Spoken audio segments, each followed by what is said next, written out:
Master Vault of Glass. It is here, it is tough, and I want to talk about it some more.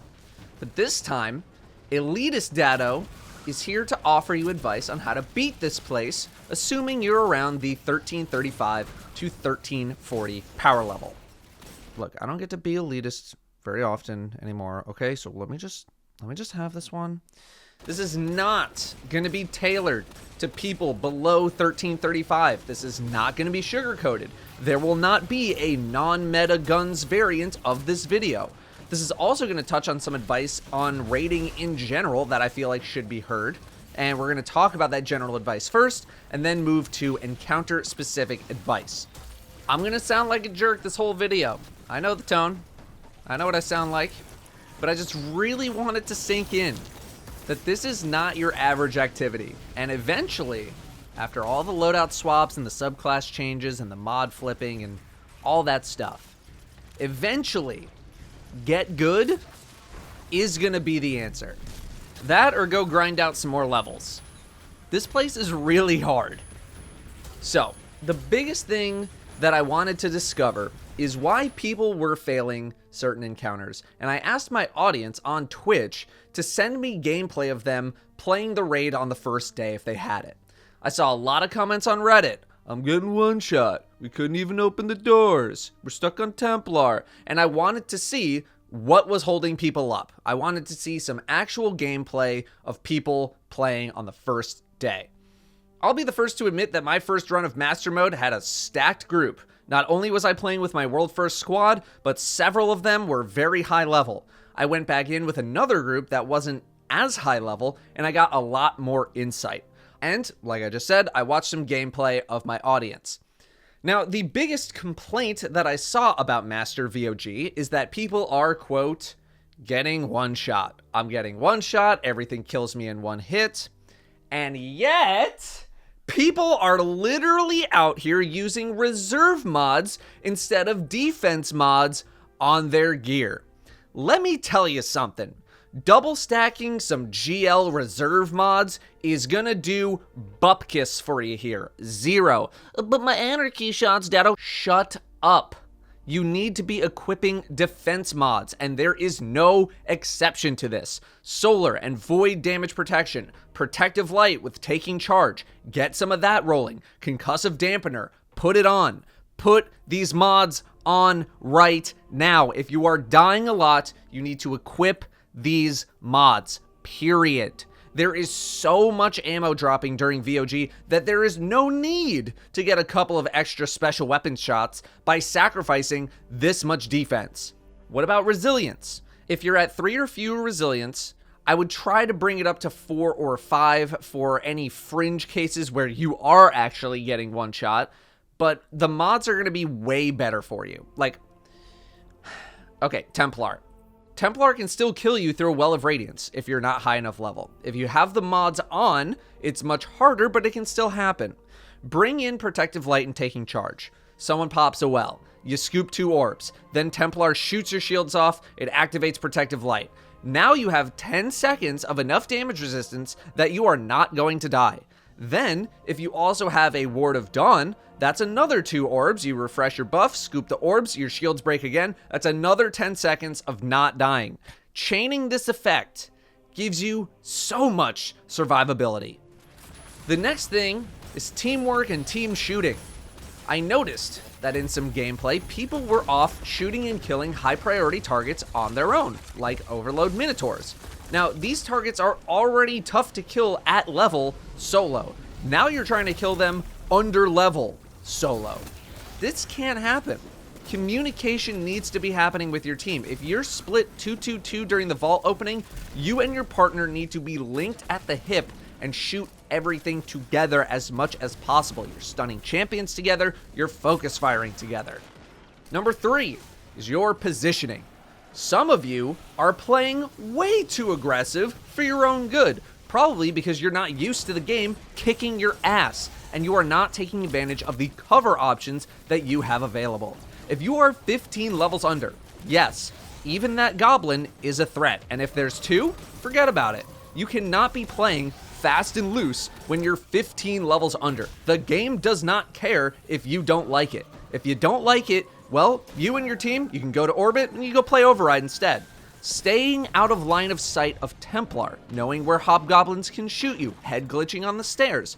These are all things you need to know and actively do in order to succeed. The biggest thing that will wipe you in Master content is pointless deaths. Wasting a res on someone who died doing something that could have been prevented. If you can see Templar at any point during a fight, you're doing it wrong. Don't bite off more than you can chew. Play more carefully. Play your life more. Don't be afraid to retreat and have retreat options available.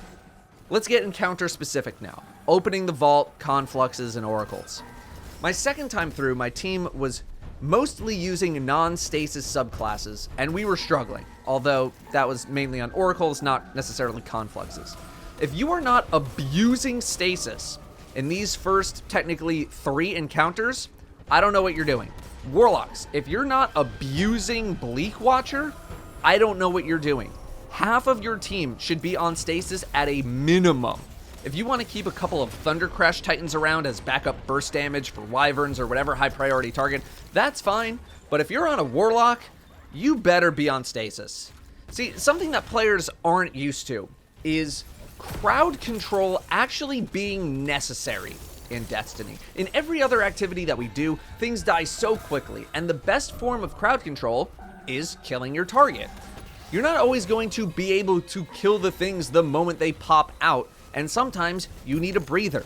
Stasis not only gives you that breather, but it also allows you to kill things very effectively. Take a look at these clips.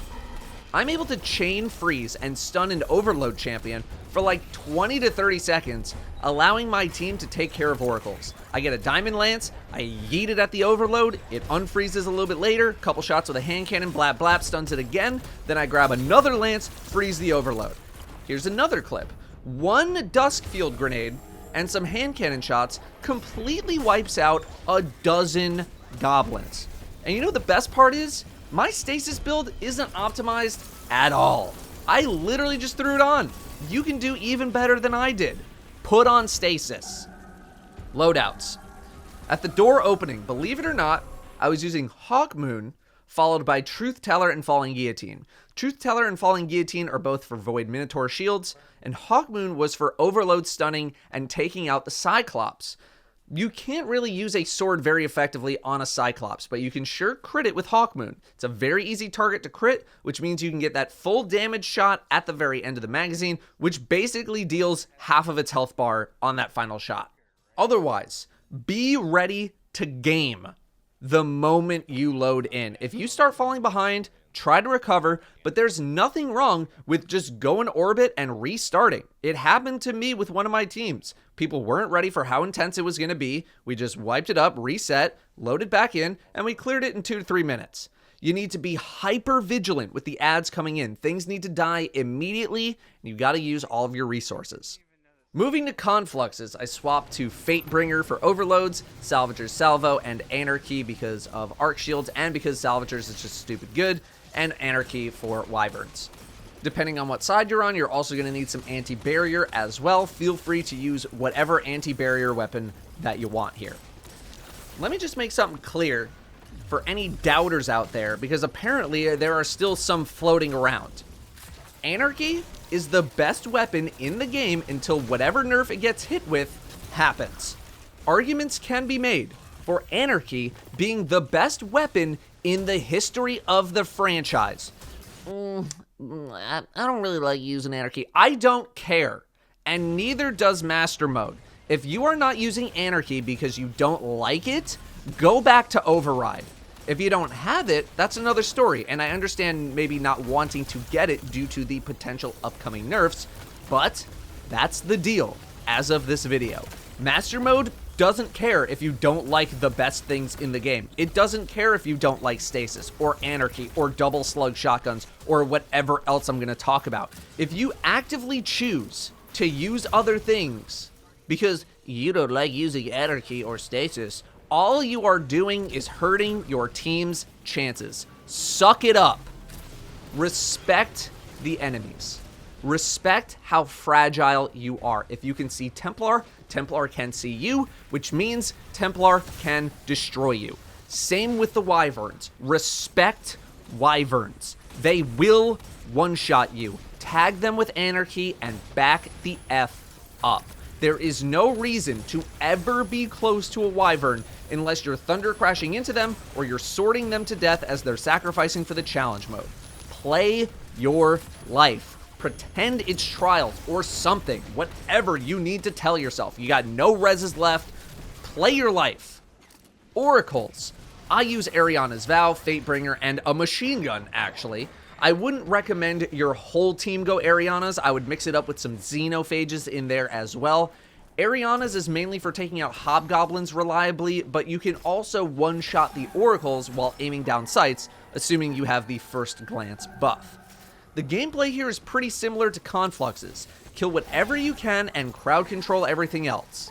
If you can spawn kill enemies as they come out of doors with Anarchy or Witherhorde, do it.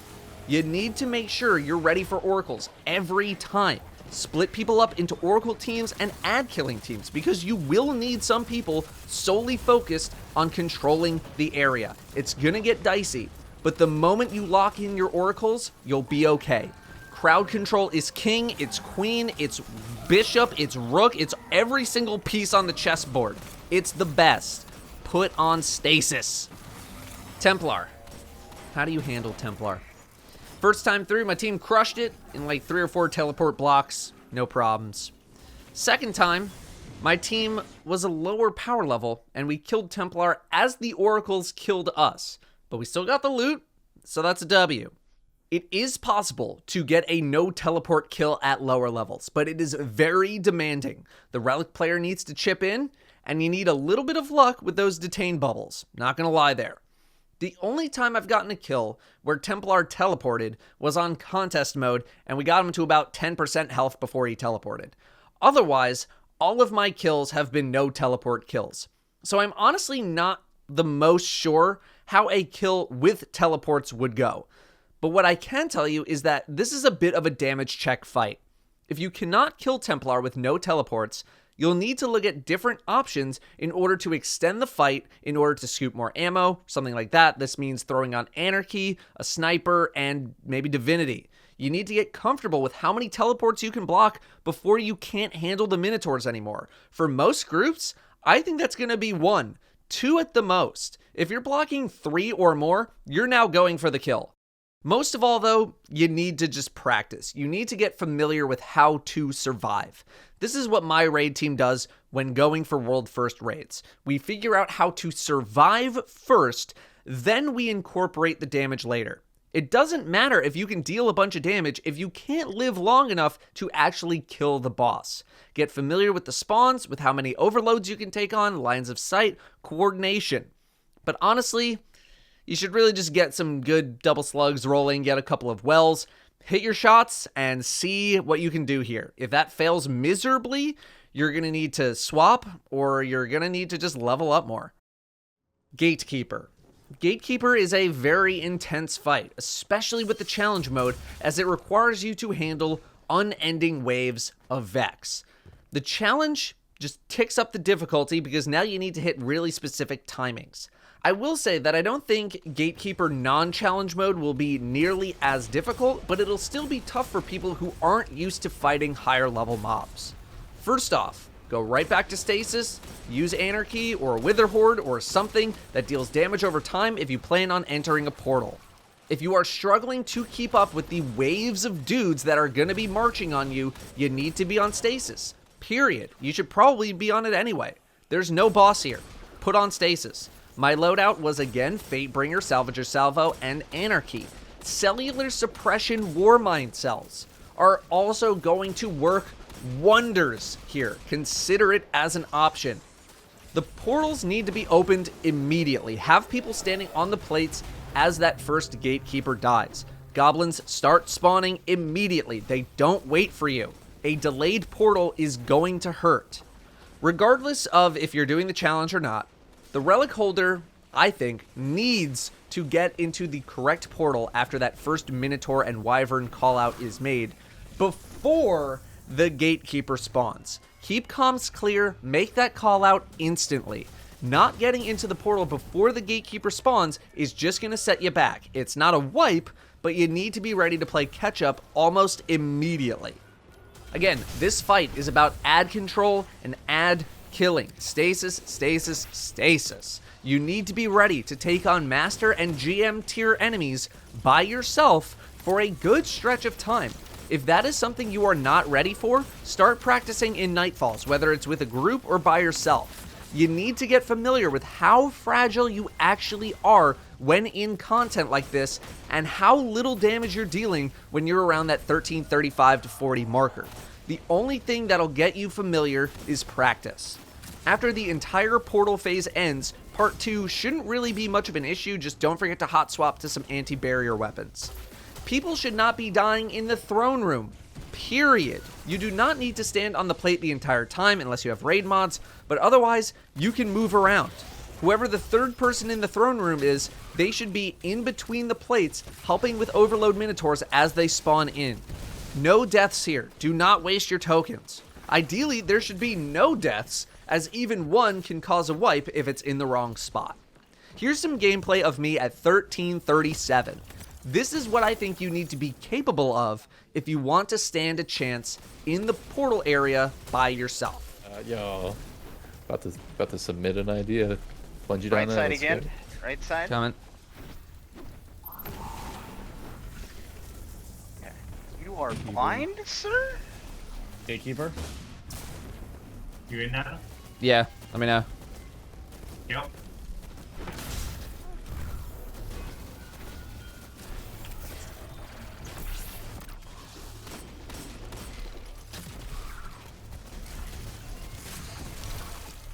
Are you gonna be more?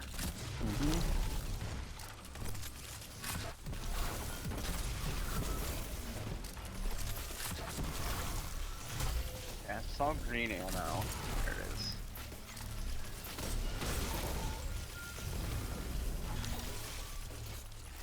Ooh, that's a lot of pain. Yeah.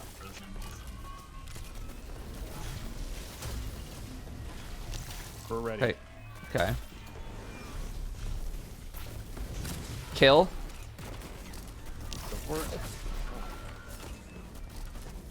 Yeah. Go ahead, take it over. Drop yeah. it. Yeah, I'm just... You need to heal a bit. Gatekeeper. Yep. I have Anarchy planted, ready to go. So, Shard and everybody else. Alright, so you just come out and just drop it for me.